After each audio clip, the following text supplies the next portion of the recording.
Welcome to the deep dive. Today, we're going to be looking at first ladies. Okay. We've got all sorts of stuff you guys sent in podcasts, a book called First Women. Mm-hmm. Yeah. Even something mentioning Bess Truman, I think it's safe to say. Yeah. You want the full picture on these women. What's fascinating to me is we see this contrast between how we think of first ladies Right. and like the reality of the job. Yeah. You know, we see the fashion, Right. but these sources really get into like the pressures they face, the sacrifices they make, the surprising ways they've shaped things, you know? You know, I've always wondered, like, what it's really like to live in the White House. Like, it's a home, but it's also... It is. That's a great point. Like, it's this really historic building. Right. But it's also a family home. Yeah. I was reading about when Laura Bush moved in. Okay. And she didn't bring much furniture. Oh, really? Yeah, because Barbara Bush, her mother-in-law, told her basically, like, don't worry about it. It's already furnished. The White House is already taken care of. Right. It's not like you're moving into an empty apartment. It's Totally. just moving into history. Someone even said it's like moving into this, like, super nice Fifth Avenue penthouse. But then, like, even in a penthouse, when the whole world is watching you, it's got to feel like a fishbowl. Oh, 100%. Oh, Like, how do you have any privacy I know. or any sense of normalcy? Absolutely. And the book, First Women, it talks about this. Okay. During the whole Lewinsky scandal, Hillary Clinton just wanted to sit by the White House pool and read. Wow. They had to, like, clear the whole area, make sure no tours were happening. Really? Just so she could have a few minutes of peace. Oh, my gosh. It's wild. It's so intense. And raising a family in that, All right. I can't even imagine. It comes up a lot in these sources. Yeah. Like Michelle Obama talked about having to get security clearances for her daughter's friends to come over. Seriously? It's crazy. Even her mom, Marion Robinson, she insisted on doing her own laundry. Oh, that's interesting. Like, a little bit of normal in this Wow. crazy situation. It's like clinging to those little things Just totally. to feel human. Yeah, and each first lady seems to find her own way of doing that, right? Yeah. There's no rule book. You've got to figure it out. You got to figure it out as you go. Yeah. But also keep up the traditions. Maintain the image. Exactly. Which brings us to something you mentioned earlier. The relationships between the first ladies. Yes. We hear about rivalries, but these sources make it seem Oh, it's so much more than that. more nuanced. Way more nuanced. There are definitely clashes, but there's also real friendship and support. Okay. Like Lady Bird Johnson, she was actually really close with Barbara Bush. Interesting. Especially considering their politics. I know, right? But I think it speaks to a shared understanding. Yeah, like they've both walked in those shoes. Exactly.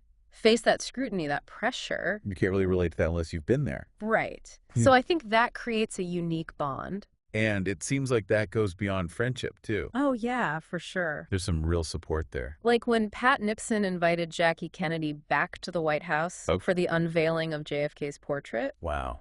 Jackie was hesitant, obviously, with all the memories. Sure. But Pat Nixon assured her it would be private. That's incredible. It's a powerful moment It really is. for Jackie and her children. Right. It just shows these relationships are more than what we see. We focus on the public stuff, the fashion, the drama. Totally. But behind it all, it's this network of women who've lived this really unique experience. And supported each other through it. But we can't forget, these women are political figures, too. Absolutely. Some shy away from the spotlight, but they still have influence, Big time. both publicly and privately. Like Rosalind Carter, she actually had weekly meetings Really? with President Carter to discuss policy Wow. and what people were saying. So she was like a key advisor. Exactly. Oh, that's interesting. And she raised issues that might not have reached him otherwise, Like what? like mental health awareness, which was really important to her. That's amazing. It's fascinating how they can shape the agenda like that. And advocate for things they care about. Yes. And sometimes it goes beyond those discussions.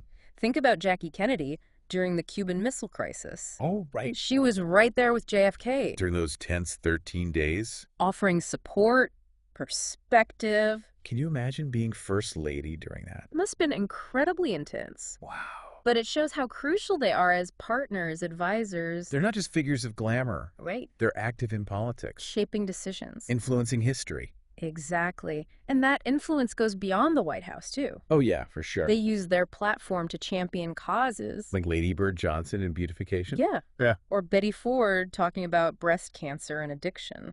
And obviously we can't talk Right. first ladies and influence Right. without Michelle Obama. The first black first lady. Breaking. Absolutely. But it also came with a whole other level of scrutiny. Right. And sadly, even racism. I was reading about that. Awful comments. It's horrible. Criticism's just negativity online. Makes her accomplishments even more remarkable. Totally. Her being in the White House was huge for progress. Absolutely. But it showed the unique challenges women of color face. Especially in those positions. And she handled it with such grace. She really redefined what it meant to be First Lady. She did. Embracing her heritage, speaking out, championing education. Everything. Health, military families. Just a role model. You can't overstate her impact, both on policy and on culture. And speaking of culture, it's funny how much attention is on their fashion. Right. People dismiss it as trivial, but it's powerful, isn't it? Fashion is a language. Mm-hmm. And whether they mean to or not, their clothes send messages. It's like a whole other level of communication. Totally. Remember when Michelle Obama got bangs? It's a whole news story. I know, right?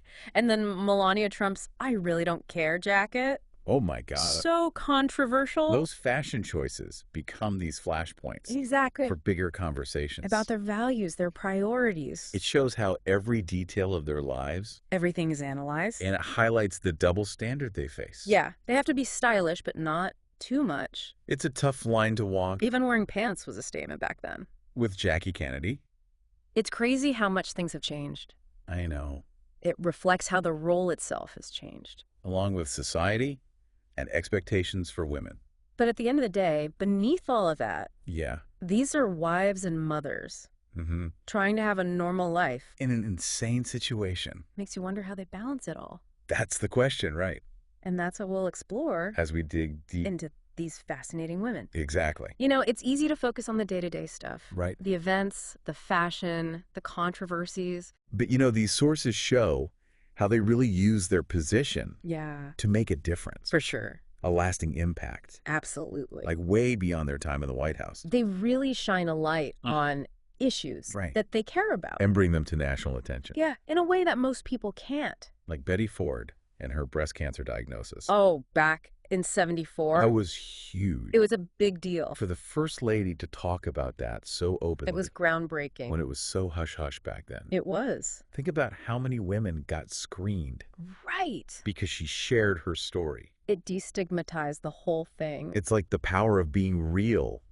Using your platform to talk about tough stuff. And she didn't stop there. No, she didn't. Betty Ford was also open about her addiction. Right. Which led to the Betty Ford Center. In '82. Helping so many people. So many. By sharing her story. And bringing attention to treatment. It's amazing how one person's honesty can have that kind of impact. A ripple effect. Her husband even said her contributions might have been bigger than his. Wow. Because of that cultural impact. Powerful statement. And her legacy continues. It really does. With Michelle Obama. Breaking barriers. The first Black First Lady. A watershed moment. Such a symbol of progress. For so many people. Something many never thought they'd see.